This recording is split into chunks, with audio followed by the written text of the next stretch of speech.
नमस्कार दर्शक बंधु मो वास्तुविद भागीरथी बिंधाणी एवं मोर वास्तु संदेश चैनल को आपको स्वागत करुच्ची। जो दर्शक बंधु मैंने मोर वास्तु संदेश चैनल देखुं लाइक शेयर सब्सक्राइब करूँ जहाँफल मोर उत्साह उद्दीपना बढ़ी रस आपण सम्मुखें यहपरी वास्तु और ज्योतिष संबंधी तथ्य किसी उपस्थापना करुँगी।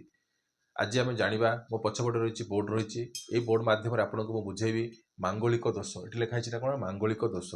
मांगलिक दोष से पुओ हो कि झील हो यह क्यों ग्रह को सूचाई था यह मंगल ग्रह को सूचाई था समस्ते जानी था किंतु मंगल क्यों भाव में बसिले आपण कुंडली कौन हम ना मांगलिक द्वारा आपण क्यों कौन पूजा पाठ कले आउ कौन कले आपण से मंगल ग्रह ठारू जो पीड़ारू आप मुक्ति पाइपर एवं आपणकर यहाँ कौन पाई देखा जाए ना मंगल हूँ ना कौन गोटे हूँ ना कौन ऊर्जा है जो व्यक्ति पाखे ऊर्जा नहीं जानवे से व्यक्ति कौन ना मंगल कमजोर अच्छी है जो व्यक्ति पाखे ऊर्जा शक्ति कम अच्छी से व्यक्ति कौन ना कुंडली रे मंगल कमजोर थी जार बेसी ऊर्जा अच्छी से व्यक्ति कौन तो ये भाव क्यों भाव रही मंगल कौन हम ना ऊर्जा शक्ति वृद्धि पाई थाए।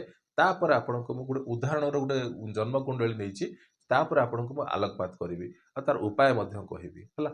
तो मंगल कौन हो जदि ऊर्जा शक्ति थाए अधिका थिले कौन हम से कौन करे ना ताको मिसयूटिलाइजेशन करें अर्थात जदि जड़े लोक मंगल यही भाव में रही कौन हो मंगल रही कौन हम ना व्यक्ति जनक कौन ना ईर्ष्यालु हो जाए रागी जाए क्रोध को संभाली पारे नहीं जदि जड़े लोक क्रोध को संभाली पारे नहीं से जहाँ किसी चाहिए से करदेव ताफल कौन तार निजर अनिष्ट घटो ना नाई सेमिति यही भाव में जदि मंगल थी से किसी माने भाभी पारे जे कौन करी बोलिकी हाँ रागिबा ठीक अच्छे समस्त देहरे राग अच्छी कि मंगलर कौन हो ऊर्जा शक्ति मुझे आपको उदाहरण स्वरूप ऊर्जा ऊर्जाटा से कौन कला मिसयूटिलाइजेशन कला जहाँफल कौन से निजपाई कौन कला जे समस्या सृष्टि कला है। तो से मंगल यहाँ हूँ गोटे जन्म कुंडली देखूँ ये हूँ आप प्रथम भाव ये हूँ आप द्वितीय भाव ये हूँ आप तृतीय भाव ये हूँ आप चतुर्थ भाव ये हूँ आप पंचम भाव ये हूँ आप षष्ठ भाव ये हूँ आप सप्तम भाव ये हूँ अष्टम भाव ये हूँ नवम भाव ये हूँ दशम भाव ये हूँ एकादश भाव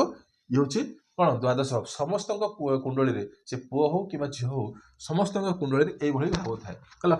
जदि मंगल है से पुओ हो कि झील हो प्रथम यही भाव में जदि आपंकर लिखाई मंगल लिखाई ताहले आपंकर कुंडली कौन हो ना मांगलिक आ चतुर्थ ये हूँ आप चतुर्थ भाव यही भाव में जदि आपंकर कुंडली रे मंगल लिखा अच्छी आप जानवे जेटा कौन हो ना व्यक्ति जनक कौन मांगलिक।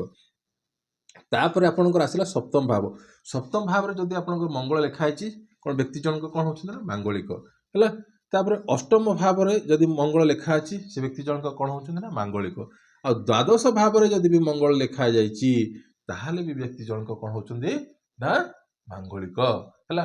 तो यही भाव में है यहाँ से द्वादश भाव ये हूँ आपंकर प्रथम भाव ये हूँ आपंकर चतुर्थ भाव ये हूँ आपंकर सप्तम भाव ये हूँ आपंकर कौन अष्टम भाव किंतु दक्षिण भारत में है द्वितीय भाव में जदि मंगल बसी भी मांगलिक हिसाब से ग्रहण करुँच।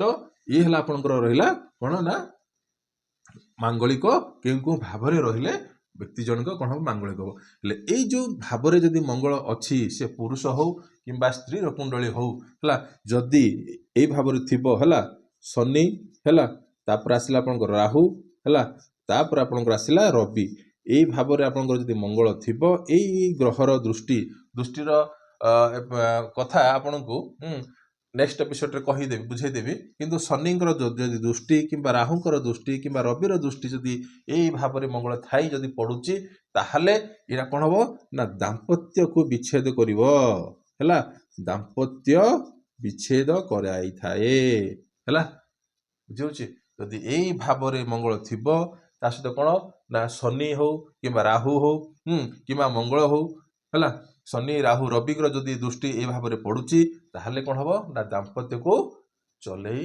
दे न थाए है। तो ये हूँ यार समस्या है आ तत्सहित है जो पिला जो जार भी कुंडली अष्टम भाव में मंगल थी ता सहित जदि आपंकर शुक्र है ता सहित शुक्र सहित मंगल बसी थे है दाम्पत्य को कौन कर विच्छेद करें कि विधवा करें है। अष्टम भाव अष्टमटा माने ମଙ୍ଗଳ ମଧ୍ୟ ବି ବହୁତ ପରିଶାନୀ ଦେଇଥାଏ ହେଲା। ସଂଘର୍ଷ ତ ଦେଇଥାଏ, ବ୍ୟକ୍ତି ଜଣଙ୍କୁ ତ ସଂଘର୍ଷ ତ ଦେଇଥାଏ, କିନ୍ତୁ ଦାମ୍ପତ୍ୟ ଜୀବନରେ ଏସବୁ ପରିଶାନୀ ବେଶୀ ଦେଇଥାଏ। ତ ସେଥିପାଇଁ ଯଦି ଆପଣଙ୍କର ବିବାହ ହୋଇଯାଇଛି, ଅଲରେଡି ହୋଇଯାଇଛି, ତାହେଲେ ଏଇସବୁ ଜିନିଷ ଯେଉଁ ମୁଁ କହିଲି ନିଶ୍ଚିତ ଆପଣଙ୍କ କୁଣ୍ଡଳୀରେ ଥିବ, ଯାହା ଯାହା ମୁଁ କହିଲି ତାହେଲେ ପରିଶାନୀ ଆପଣ ଭୋଗିଥିବେ ମଧ୍ୟ ହେଲା। ଯଦି ଆପଣଙ୍କର କିଛି ବିବାହ ହେବା ପୂର୍ବରୁ, ସେଥିପାଇଁ କୁହାଯାଇଛି ଯେ ମାଙ୍ଗଳିକ କନ୍ୟାଙ୍କ ସହ ମାଙ୍ଗଳିକ ବର କ'ଣ ର ଏଇ ଭାବରେ ଯଦି ପୁଅଙ୍କ ଝିଅଙ୍କର ଯଦି କୁଣ୍ଡଳୀରେ ଅଛି, ତାହେଲେ ବିବାହ ଆପଣ କରାନ୍ତୁ ହେଲା। ଯାହାଫଳରେ କ'ଣ ହବ, ସେ ଦୋଷଟା କଟିଯିବ ହେଲା। ଯଦି ପୁଅର କିମ୍ବା ଝିଅର କୁଣ୍ଡଳୀରେ ମାଙ୍ଗଳିକ ଦୋଷ ଅଛି, ତାହେଲେ ପୁଅ ପାଇଁ ଆପଣ ଜାଣିଥିବେ ଏ ଯୋଉ ଶିବଙ୍କ ପାଖରେ ଯୋଉ ଧଳା ଅରଖ ଗଛର ଫୁଲ ଯୋଉ ଲାଗୁଛି ପୂଜା ପାଇଁ ହେଲା ହେଲା, ସେଇ ଗଛ ସହ ହେଲା ପୁଅର ବାହାଘର କରାଯାଏ ହେଲା। ବୁଝି ହଉଛି? ସେଇ ଗଛ ସହିତ ପୁଅର କ'ଣ କରାଯାଏ, ବିବାହ କରାଯାଏ ହେଲା। ଆଉ ଝିଅ ହୋଇଥିଲେ କ'ଣ କରାଯାଏ, ମାନେ ଯୋଉ କ'ଣ କରାଯାଏ, ତାକୁ କ'ଣ କରାଯାଏ, ଆପଣଙ୍କର କୁମ୍ଭ ବିବାହ କରାଯାଏ ହେଲା। ବୁଝିହଉଛି? ଝିଅ ହୋଇଥିଲେ କୁମ୍ଭ ବିବାହ, ଆଉ ପୁଅ ହୋଇଥିଲେ ହେଲା ତାକୁ କହନ୍ତି ଅର୍କ ବିବାହ। ଅର୍ଥାତ୍ ଆପଣଙ୍କର ଯୋଉ ଗଛ ରହିଲା ସେଟା କି ଗଛ ନା ଧଳା ଅରଖ ଗଛ ହେଲା, ତାହା ସହିତ ତାଙ୍କର କ'ଣ କରାଯାଏ, ବିବାହ କରାଯାଏ। ଯାହା ଫଳରେ କ'ଣ ହୁଏ, ଏଇ ଯୋଉ ପରିଶାନୀରୁ, ଏଇ ଯୋଉ ମାଙ୍ଗଳିକ ଦୋଷରୁ, ଏଇ ଯୋଉ ମଙ୍ଗଳ ଦୋଷରୁ ସେମାନଙ୍କୁ କ'ଣ ପୀଡ଼ାରୁ ମୁକ୍ତି ମିଳିଥାଏ। ଆଉ ତତ୍ସହ ଆଉ ଗୋଟେ ଉପାୟ କ'ଣ, ଯେ ଆପଣଙ୍କର ଯୋଉ ରହିଲା ତର୍ଜନୀ ଆଙ୍ଗୁଠି ହେଲା, ତର୍ଜନୀ ଆଙ୍ଗୁଠିରେ କ'ଣ କରିପାରିବେ ନା ସୁନାର ଗୋଟେ ଛଲା ମଧ୍ୟ ବି ଆପଣ କ'ଣ କରିପାରିବେ, ଧାରଣ କରିପାରିବେ ହେଲା। ସୁନାର ଛଲା ମଧ୍ୟ ଧାରଣ କରିପାରିବେ। ଆଉ ବିବାହ ଏଇ ପରେ ମଧ୍ୟ ଯଦି ହେଇଯାଇଛି, ତାହେଲେ ମଙ୍ଗଳବାର 21ଟା ଆପଣ କ'ଣ କରିବେ, ବ୍ରତ ପାଳନ କରିବେ। ଯଦି ଆପଣଙ୍କର ବିବାହ ହୋଇସାରିଛି, ତାହେଲେ ଆପଣ ଯଦି ପୀଡ଼ିତ ମାନେ ଭୋଗୁଛନ୍ତି, ତାହେଲେ 21ଟା ମଙ୍ଗଳବାର ଆପଣ କ'ଣ କରିବେ, ବ୍ରତ ପାଳନ କରିବେ ହେଲା। ତା ସହିତ କ'ଣ କରିବେ, ଲୁଣ ମଧ୍ୟ ବି ତ୍ୟାଗ କରିବେ ହେଲା। ତ ଛୋଟିଆ ଛୋଟିଆ ଉପାୟ କରି ମଧ୍ୟ ବି ଆପଣ ଏଇ ଯୋଉ ମାଙ୍ଗଳିକ ଦୋଷରୁ ମୁକ୍ତି ପାଇପାରିବେ। ଆଉ ଯଦି ଏଇ ଗ୍ରହ ଆପଣଙ୍କର ମାନେ ଏଇ ଭାବରେ ମଙ୍ଗଳ ବିରାଜମାନ ଅଛି, ଆଉ ଶନି ରାହୁ ରବିର ଯଦି ଦୃଷ୍ଟି ତା ଉପରେ ପଡୁଛି, କିମ୍ବା ଶୁକ୍ର ମଙ୍ଗଳ ଯଦି ଅଷ୍ଟମ ଭାବରେ ଅଛି ହେଲା, ବୁଝିପାରୁଛନ୍ତି, ତାହେଲେ ବିଧବା ଯୋଗ ମଧ୍ୟ ବି ସୃଷ୍ଟି ହଉଛି। ତ ଛୋଟିଆ ଛୋଟିଆ ଜିନିଷ କରି ଆପଣ ତାକୁ କ'ଣ ଏ ମାଙ୍ଗଳିକ ଦୋଷରୁ ମୁକ୍ତି ପାଇପାରିବେ। କାହିଁକିନା ମଙ୍ଗଳ ହଉଛି ନା କ'ଣ ଉର୍ଜା, ତା ପାଖରେ ବେଶୀ ଯାହା ମଙ୍ଗଳ କୁଣ୍ଡଳୀରେ ଏଇ ଭାବରେ ଥିବ, ସେ ବ୍ୟକ୍ତିକୁ ଦେଖିବେ ବହୁତ ଅଲ୍ ଅଫ୍ ସଡନ୍ ସେ କାହା କଥା ଶୁଣିବେ ନାହିଁ ମଧ୍ୟ ବି ହେଲା। ମାନେ ଅଲ୍ ଅଫ୍ ସଡନ୍ ଡିସିସନ ନେଇଯାଆନ୍ତି, ଆଉ ଡିସିସନ ନେଲା ପରେ ମଧ୍ୟ ସେମାନେ କ'ଣ ନିଜେ ଅସଫଳତାର ସ୍ୱାଦ ଚାଖନ୍ତି ହେଲା।